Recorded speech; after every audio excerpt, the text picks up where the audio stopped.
नमस्कार दोस्तों, मैं प्रभाकर श्रीवास्तव और आप देख रहे हैं द लाइव मिरर। दोस्तों, दिल्ली विधानसभा के चुनाव की तारीख का ऐलान हो चुका है। 5 फरवरी।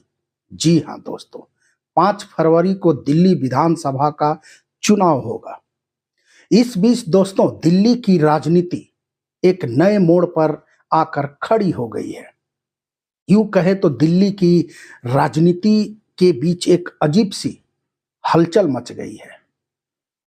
दोस्तों, जहां आम आदमी पार्टी ने भारतीय जनता पार्टी पर यह आरोप लगाया कि भारतीय जनता पार्टी अर्थात नरेंद्र मोदी और अमित शाह वोटर लिस्ट से कई ऐसे उम्मीदवार हैं जिनके नामों को कटवा रहे हैं और नए नए उम्मीदवारों को वोटर लिस्ट में जोड़ रहे हैं।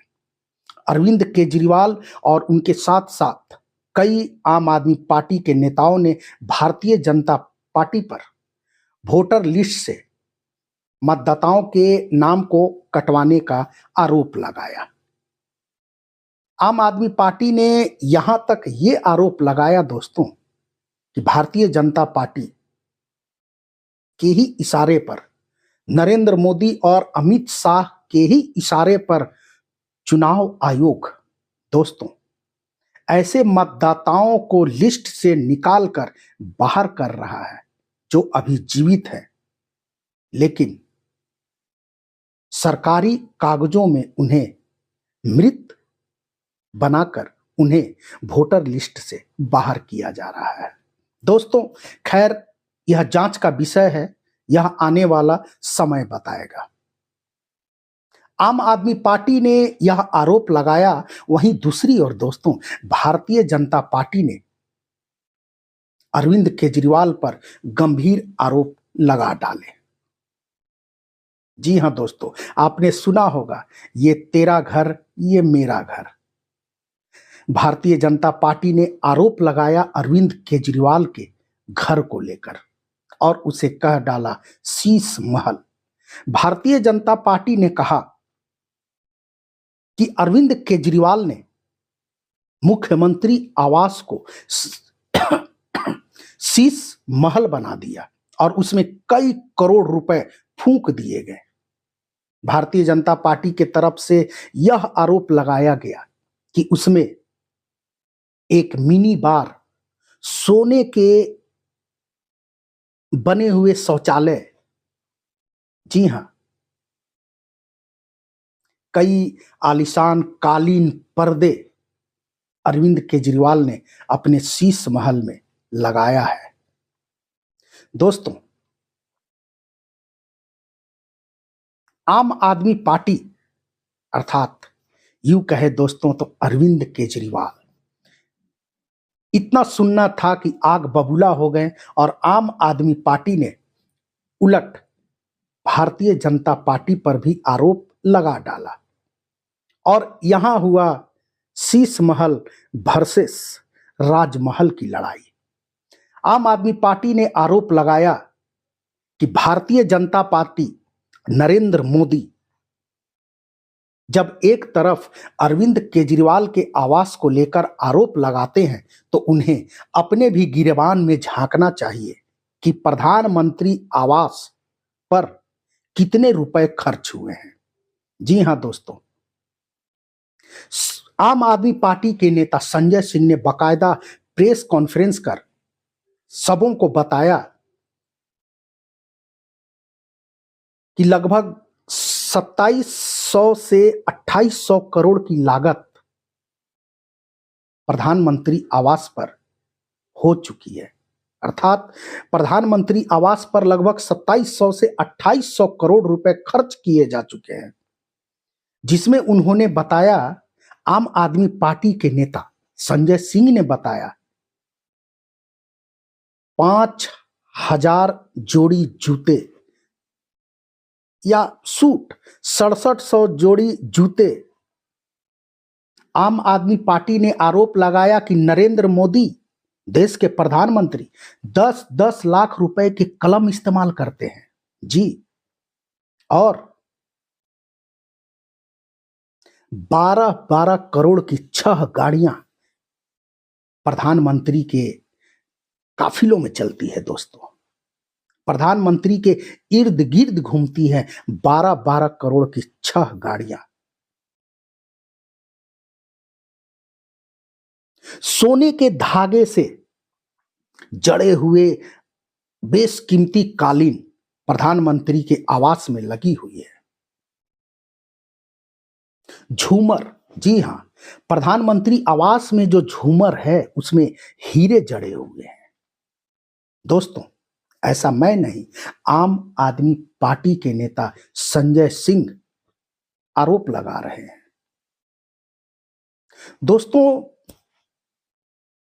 दिल्ली की राजनीति, जहां एक तरफ भारतीय जनता पार्टी मुख्यमंत्री, पूर्व मुख्यमंत्री अरविंद केजरीवाल के आवास को लेकर लगातार जनता के बीच घूम रही है, भारतीय जनता पार्टी ने खुलकर कह दिया कि अरविंद केजरीवाल के आवास को लेकर, कि अरविंद केजरीवाल ने जो अपना शीश महल बनाया है दोस्तों, उस मॉडल को मैं लेकर पूरे दिल्ली के विधानसभा में घूमूंगा और जनता को बताऊंगा कि जो पैसा जन कल्याण में खर्च होने चाहिए, उस पैसे से अरविंद केजरीवाल ने खुद के लिए शीश महल खड़ा किया है। तो दोस्तों, जैसा बताया कि आम आदमी पार्टी के तरफ से भी भारतीय जनता पार्टी पर यह आरोप लगा दिया गया, देश के प्रधानमंत्री नरेंद्र मोदी के आवास को लेकर। दोस्तों, हालांकि यह प्रश्न दोनों तरफ से पूछे जाएंगे कि अगर आम आदमी पार्टी अगर नरेंद्र मोदी अर्थात प्रधानमंत्री आवास को लेकर अगर यह आरोप लगा रही है, तो आखिर इसका आधार क्या है दोस्तों? क्या अरविंद केजरीवाल, संजय सिंह या फिर आम आदमी पार्टी के तमाम नेता प्रधानमंत्री आवास गए थे? क्या संजय सिंह और अरविंद केजरीवाल ने नरेंद्र मोदी के द्वारा पहने जा रहे सूटों की गिनती की थी?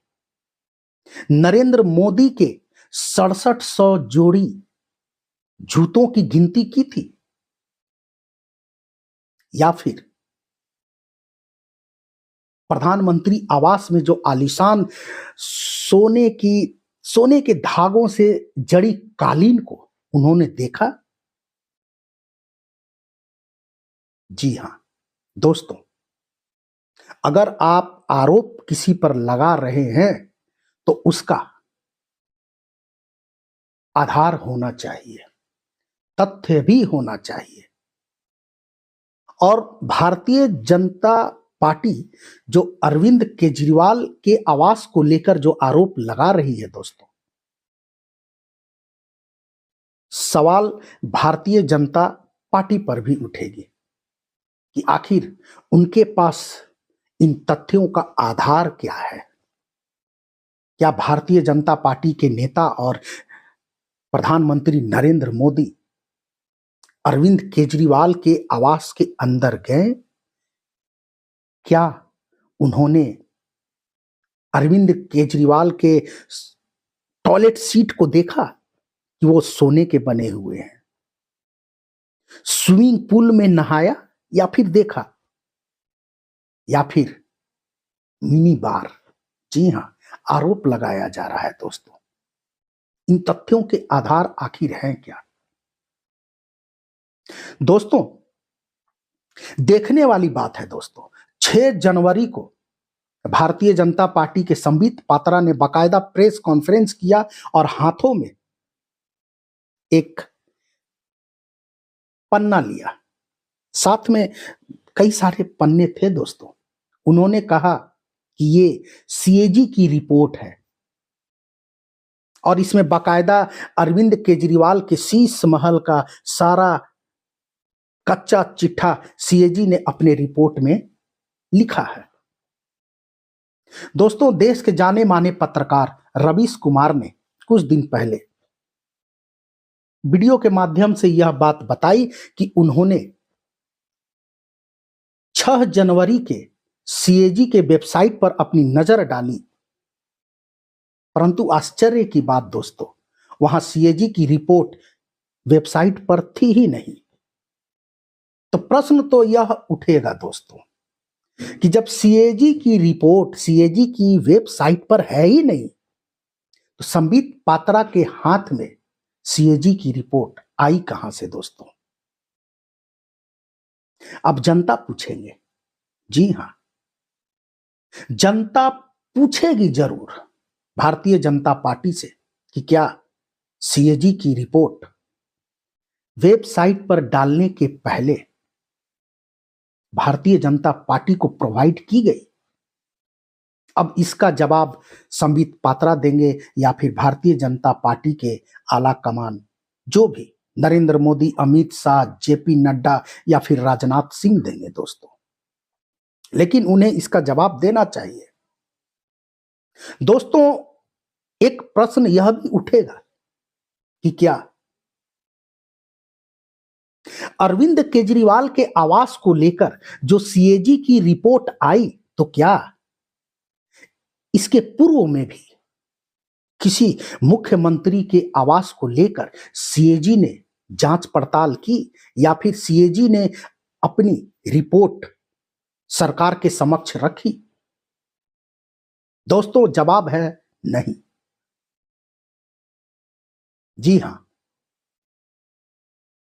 ये पहला मामला है जब दिल्ली के मुख्यमंत्री अरविंद केजरीवाल के आवास को लेकर सीएजी ने अपनी रिपोर्ट सौंपी। हालांकि दोस्तों, कुछ दिन पहले तक रवीश कुमार ने जैसा कहा कि सीएजी के वेबसाइट पर वो रिपोर्ट उपलब्ध नहीं थी, फिर भी संबित पात्रा भारतीय जनता पार्टी के नेता प्रेस कॉन्फ्रेंस कर हाथों में वो सीएजी की रिपोर्ट लहराते हुए नजर आए दोस्तों। अब इसका खंडन भारतीय जनता पार्टी ही करेगी, क्योंकि रवीश कुमार ने ऐसा आरोप लगाया है। जी हां दोस्तों, यह जानकर हैरानी होगी कि आज से करीब सवा साल पहले सितंबर 2023 में शायद इस मामले में सीबीआई जांच के भी आदेश दिए गए थे दिल्ली मुख्यमंत्री आवास के संदर्भ में, परंतु अभी तक सीबीआई की जांच पूरी हुई नहीं। अजीब मामला बैठता है दोस्तों, कुछ समझ में नहीं आता कि देश की राजनीति आखिर जा कहां रही है। कई देश में ऐसे बड़े बड़े मामले हैं जिसकी जांच सीबीआई करती ही नहीं, लेकिन दिल्ली के मुख्यमंत्री आवास को लेकर सितंबर 2023 में सीबीआई इंक्वायरी की बात कही गई, लेकिन अभी तक वो जांच पूरी हुई नहीं और अब सीएजी ने अपने रिपोर्ट को पेश कर दिया। दोस्तों, ये पहला मामला है जब दिल्ली के मुख्यमंत्री आवास को लेकर सीएजी ने अपना रिपोर्ट सौंपा। अब दोस्तों आते हैं कि आखिर यह मसला क्यों उठा, आखिर यह मुद्दा। दोस्तों, पिछले 2 बार से भारतीय जनता पार्टी को आम आदमी पार्टी अर्थात अरविंद केजरीवाल लगातार चुनाव में हरा रहे हैं। भारतीय जनता पार्टी कोशिश कर रही है, तो दोस्तों वाजिब है कि भारतीय जनता पार्टी भी दिल्ली चुनाव में कोशिश करेगी कि उनकी पार्टी जीते। तो इस बार उन्होंने आरोप प्रत्यारोप का सिलसिला जारी किया। भारतीय जनता पार्टी ने आरोप लगाया, दूसरी ओर आम आदमी पार्टी ने प्रधानमंत्री नरेंद्र मोदी के आवास को लेकर सवाल खड़े कर दिए। जी हां दोस्तों, शायद अरविंद केजरीवाल को यह डर लगा दोस्तों कि कहीं भारतीय जनता पार्टी के द्वारा शीश महल को लेकर उठाए गए मुद्दे कहीं चुनाव में मेरे खिलाफ न हो जाए, क्योंकि दोस्तों अरविंद केजरीवाल शुरू से ही वीआईपी संस्कृति के खिलाफ रहे हैं, लेकिन ये तो अरविंद केजरीवाल को बताना होगा। आम जनता को अरविंद केजरीवाल को जवाब देना होगा कि शुरू में अरविंद केजरीवाल जो वीआईपी संस्कृति के खिलाफ थे, अब उन्हें क्या हुआ कि उन्होंने उसी वीआईपी कल्चर को एक्सेप्ट किया और उसके अनुरूप राजनीति कर रहे हैं दोस्तों। जी हां दोस्तों, अरविंद केजरीवाल को यह डर समाया कि कहीं यह मुद्दा चुनाव में हमारे विरुद्ध ना हो जाए। जी हां, तो उन्होंने उल्टा शीश महल के ठीक विपरीत राजमहल का मुद्दा खड़ा कर दिया। दोस्तों, 2014 में जब नरेंद्र मोदी देश के प्रधानमंत्री बने, तब गुजरात विधानसभा में उन्हें फेयरवेल के लिए बुलाया गया। उनकी विदाई समारोह का एक कार्यक्रम रखा गया। जी हां, देश के जाने माने पत्रकार रवीश कुमार ने इसकी जानकारी दी, बाकायदा अपने वीडियो में इसकी जानकारी भी दी है दोस्तों, कि गुजरात विधानसभा में नरेंद्र मोदी के फेयरवेल के कार्यक्रम में नरेंद्र मोदी ने बाकायदा लोगों से कहा कि सीएजी के रिपोर्ट का इस्तेमाल राजनीति के लिए कतई नहीं करना चाहिए, बल्कि उसका इस्तेमाल समस्या के समाधान के लिए करना चाहिए। परंतु भारतीय जनता पार्टी के नेता संबित पात्रा को यह जवाब देना चाहिए कि क्या अपने ही पार्टी के सुप्रीमो नरेंद्र मोदी के वो खिलाफ चले गए, जहां 2014 में नरेंद्र मोदी देश के प्रधानमंत्री कहते थे कि सीएजी की रिपोर्ट का इस्तेमाल राजनीतिक रूप से कभी नहीं करना चाहिए, बल्कि उसका इस्तेमाल समस्या के समाधान के लिए करना चाहिए। लेकिन यहां तो ठीक उल्टा ही पाया गया। संबित पात्रा प्रेस कॉन्फ्रेंस कर सीएजी के रिपोर्ट का इस्तेमाल राजनीति के लिए करते पाए गए। खैर, ये संबित पात्रा जाने, देश के प्रधानमंत्री नरेंद्र मोदी जाने और गृह मंत्री अमित शाह जाने कि आखिर देश की राजनीति को जाना कहां है। जी हां दोस्तों, एक बात और, जहां तक अरविंद केजरीवाल ने प्रधानमंत्री आवास को लेकर जो भारतीय जनता पार्टी पर आरोप लगाया है, तो दोस्तों, जनता को, हमारे देश की जनता इन मुद्दों पर लगातार नजर बनाई हुई है। देश की जनता सब समझ रहे हैं दोस्तों। देश के प्रधानमंत्री आवास दोस्तों एक निश्चित है। अभी जहां नरेंद्र मोदी जिस आवास में रह रहे हैं दोस्तों, वो एक परमानेंट आवास है, प्रधानमंत्री आवास। अगर भविष्य में नरेंद्र मोदी अगर देश के प्रधानमंत्री नहीं रहेंगे, तो दोस्तों जो भी आगे चलकर देश के प्रधानमंत्री बनेंगे, वो आगे चलकर उसी आवास में रहेंगे। कोई दूसरा व्यक्ति उस आवास में नहीं रह सकता।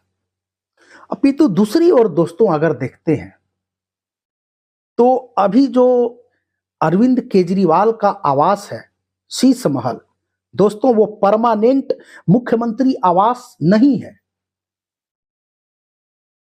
आगे अगर कोई दूसरे मुख्यमंत्री बनते हैं अरविंद केजरीवाल के अलावा, जैसे अभी आतिशी हैं दोस्तों, आतिशी जब से मुख्यमंत्री बनी है, तो अरविंद केजरीवाल के द्वारा बनाए गए शीश महल में नहीं रही है दोस्तों। उन्हें कोई दूसरा आवास निर्गत किया गया। हालांकि आरोप आतिशी यह लगाती है कि उन्हें कोई भी आवास नहीं दिया गया। भारतीय जनता पार्टी की तरफ से उनका खंडन किया गया और बाकायदा बोला गया कि उन्हें निर्गत किया गया था, परंतु वो आवास को लेने आई नहीं। खैर, सच क्या है दोस्तों, यह तो आने वाला समय बताएगा, जांच का विषय है। तो दोस्तों, अभी जो अरविंद केजरीवाल का आवास है वो एक परमानेंट मुख्यमंत्री आवास नहीं है। किसी भी आवास को मुख्यमंत्री आवास के रूप में बदला जा सकता है और उसे पीडब्ल्यूडी इशू करती है दोस्तों दिल्ली में मुख्यमंत्री आवास को। पीडब्ल्यूडी दोस्तों केंद्र सरकार के अंदर काम करती है। वहीं दोस्तों प्रधानमंत्री आवास एक फिक्स आवास है, जो भी प्रधानमंत्री देश के बनेंगे उसी आवास में रहेंगे। हाँ दोस्तों, अगर प्रधानमंत्री आवास पर 2700-2800 करोड़ रुपए खर्च होने का आरोप लगता है, इसे थोड़े बहुत तक एडजस्ट किया जा सकता है, क्योंकि वो एक परमानेंट प्रधानमंत्री आवास है।